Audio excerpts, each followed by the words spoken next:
बराच वेळ इथे झालेला आहे, अनेक व्यक्ती बोललेल्या आहे.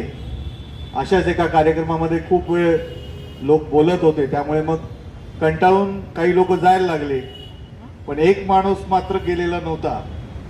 आणि मग माझ्यासारखा वक्ता म्हटलं, काय तुझी निष्ठा आहे कार्यक्रमावर, सगळे निघून गेले पण तू गेला नाहीस, तुला सलाम आहे. तर तो माणूस असं म्हणाला, अहो तुम्ही ज्या सतरंजीवर उभे आहे ती सतरंजी माझी आहे, जोपर्यंत तुम्ही थांबत नाही तोपर्यंत मला बसूनच राहावं लागणार आहे.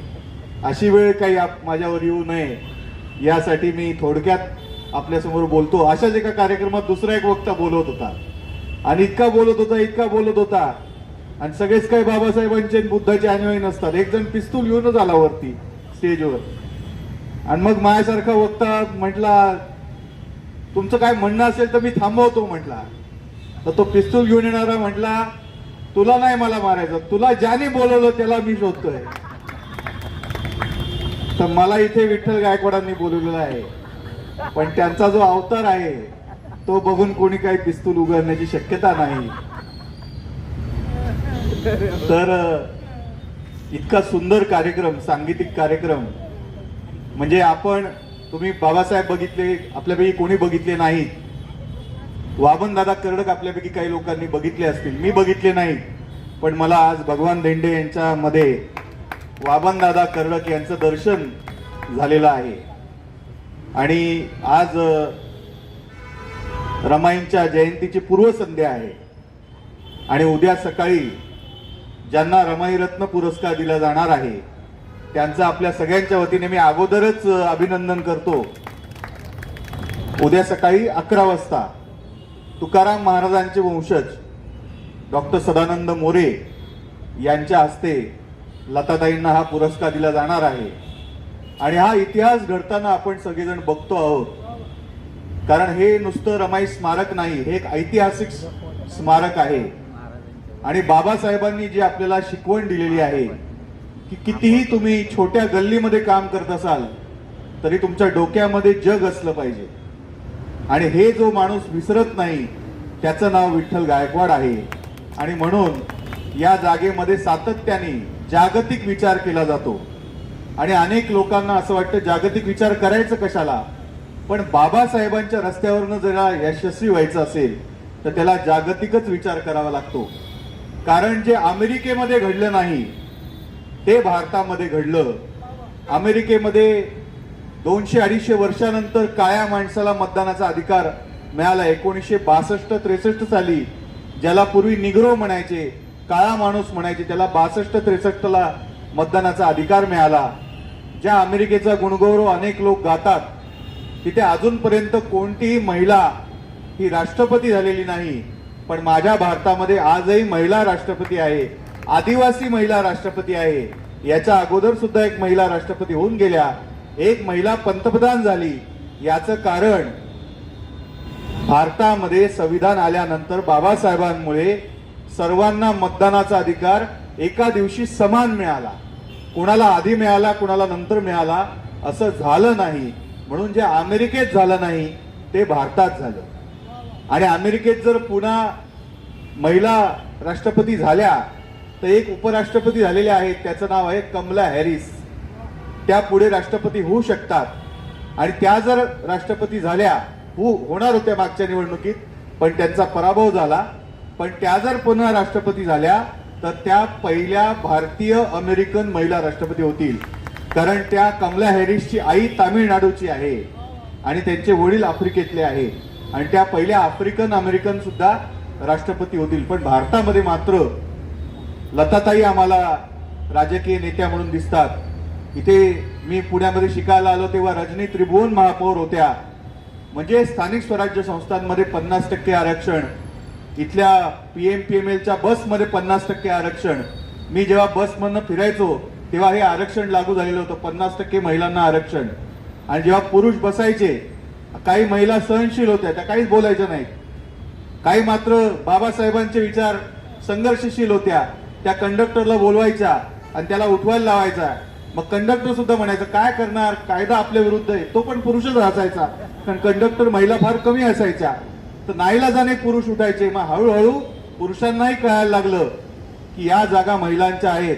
मग उजव्या बाजूला जर महिला बसायला लागली तर काही पुरुष म्हणायला लागले, अहो डाव्या बाजूच्या जागा तुमच्या आरक्षित आहेत, मग उजव्या बाजूच्या आमच्या पुरुषांच्या आरक्षित आहेत. पण बाबासाहेबांचा विचार समजलेली माणसं त्यांना हे सांगायला लागली, डाव्या बाजूच्या आरक्षित आहेत, उजव्या बाजूच्या खुल्या आहेत, तिथे कुणालाही बसण्याचा अधिकार आहे.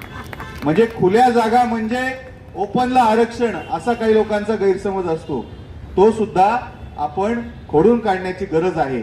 आणि म्हणून प्रसिद्ध संविधान अभ्यासक डॉक्टर उल्हास बापट हे असं म्हणतात की भारताचा पाकिस्तान झाला नाही, बांगलादेश झाला नाही, श्रीलंका झाला नाही, अफगाणिस्तान झाला नाही.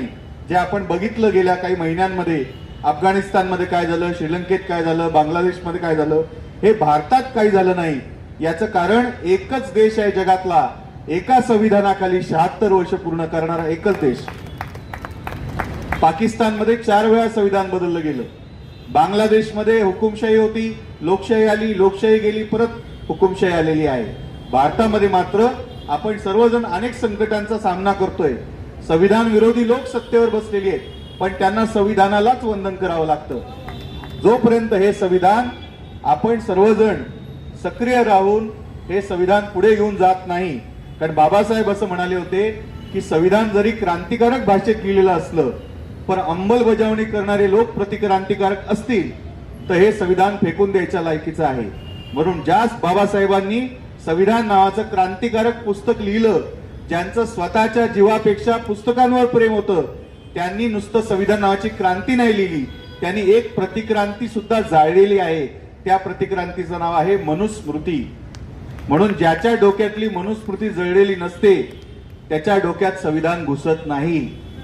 आणि हे सगळं बाबासाहेबांनी कुठे केलं तर जसं आपण संविधानाला 75 वर्ष पूर्ण केली, तसं आता महाड सत्याग्रहाला जिथे सामाजिक न्यायाचं कलम लिहिलं बाबासाहेबांनी, जे संविधानामध्ये प्रत्यक्ष आलं, त्याला आता 100 वर्ष पूर्ण होत आहेत. जगातली क्रांती आहे ही. महाडला आपण नुसतं महाड नाही म्हणत, क्रांतीभूमी महाड म्हणतो. कारण महाडमध्ये गेल्यानंतर जिथे मनुस्मृती जाळली बाबासाहेबांनी, त्या जागेला क्रांतीभूमी असं म्हटलं जातं.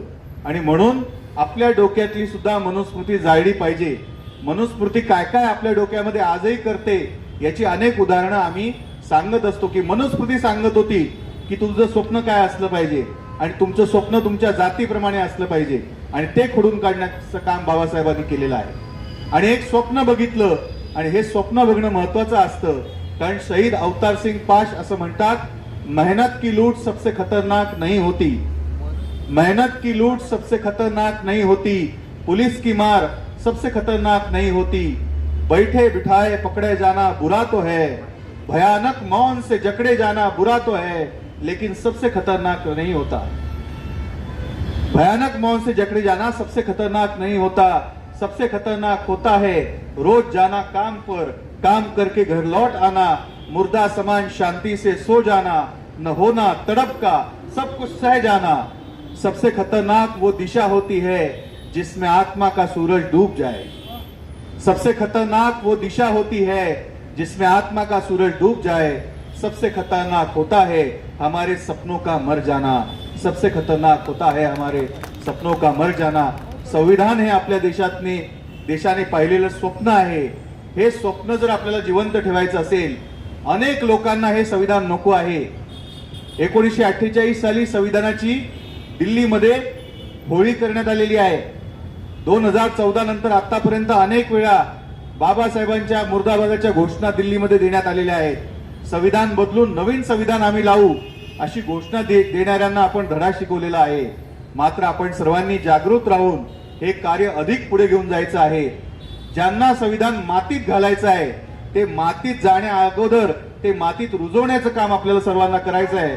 आणि या देशामध्ये ज्यांनी ज्यांनी क्रांतिकारक विचार मांडला, तो क्रांतिकारक विचार नष्ट करण्याचं काम अनेक वर्ष चालू आहे. तुकाराम महाराजांच्या ओव्या सुद्धा बुडवल्या गेल्या इंद्रायणी काठी. तुकाराम महाराज हताश होऊन बसले होते. आता पुढे काय करायचं प्रश्न पडलेला होता. त्यांचा एक अनुयायी आपल्यासारखा उभा राहिला आणि तुकाराम महाराजांनी सांगितलेला अभंग तो बोलायला लागला. दुसऱ्याला आठवले, तिसऱ्याला आठवले, चौथ्याला आठवले, आणि हजारो लोकांनी तुकाराम महाराजांच्या ज्या ओव्या बुडवलेल्या होत्या त्या मुखातून जिवंत केल्या. त्यामुळे आपण सर्वांनी संविधान बनलं पाहिजे. यासाठी हे जे आपलं राष्ट्रीय स्मारक आहे, मी या अगोदरच लताताईंची आणि विठ्ठलदादांची परवानगी घेऊन या जागेवर आपण महाडच्या सत्याग्रहाच्या शताब्दीचं केंद्र आपण उभं करतो आहे. आपण सर्वजण मिळून जगभरामध्ये लोकांना संपर्क केला जातोय. अनेक संस्था संघटना एकत्र येत आहेत. दर महिन्याला आम्ही महाडला जमतोय. आम्ही आता 25-26 नोव्हेंबरचा दिवस सुद्धा महाडला साजरा केला आणि आम्ही आता अशी घोषणा करतो आहे, आपण सर्वांनी मिळून आता मार्च महिन्यामध्ये महाडला जायचंय. कारण 20 मार्चला तो सत्याग्रह झालेला होता आणि त्या सत्याग्रहाच्या शताब्दी वर्षाची सुरुवात 20 मार्च 2026 ला सुरुवात होणार आहे.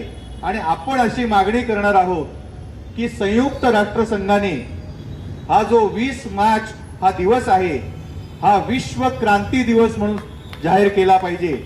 आणि हे 6 डिसेंबरला याच स्मारकामध्ये मी या संदर्भामध्ये विनंती केलेली होती. विठ्ठलदादांनी माझी परवानगी, माझी विनंती मान्य केली आणि इथे हे काम आपण पुढे घेऊन जाणार आहोत. विश्व क्रांती दिवस संयोजन समिती, या समितीमध्ये तुमच्या सर्वांचं मी योगदान अभिप्रेत धरतो आणि माझ्या लांबलेल्या भाषणाचा शेवट करणार आहे. मी आभार मानतो की कोणी त्याची सतरंजी होती किंवा खुर्ची होती म्हणून गेलं नाही किंवा कोणी पिस्तूल घेऊन माझ्या अंगावर आलं नाही. वामन दादांचा उल्लेख झाला म्हणून एक गीत आपल्या समोर सादर करण्याचा प्रयत्न आहे. माणसा इथे मी तुझे गीत गावे, असे गीत गावे तुझे हित व्हावे. माणसा इथे मी तुझे गीत गावे, असे गीत गावे तुझे हित व्हावे. असे तुझे माझे नाते जडावे, तुझ्या संकटाशी इथे मी लढावे. तुझ्याच भुकेचे कोडे उलगडावे, तुझ्याच भुकेचे कोडे उलगडावे. तुझे दुःख सारे गळूनी पडावे. एकाने हसावे लाखोनी रडावे, एकानी हसावे लाखोनी रडावे. असे विश्व आता इथे न उरावे. इथे सारे सारे नवे पेरताना, इथे सारे सारे नवे पेरताना. वामना परी मी तुझे हात व्हावे. माणसा इथे मी तुझे गीत गावे, असे गीत गावे तुझे हित व्हावे. जय भीम.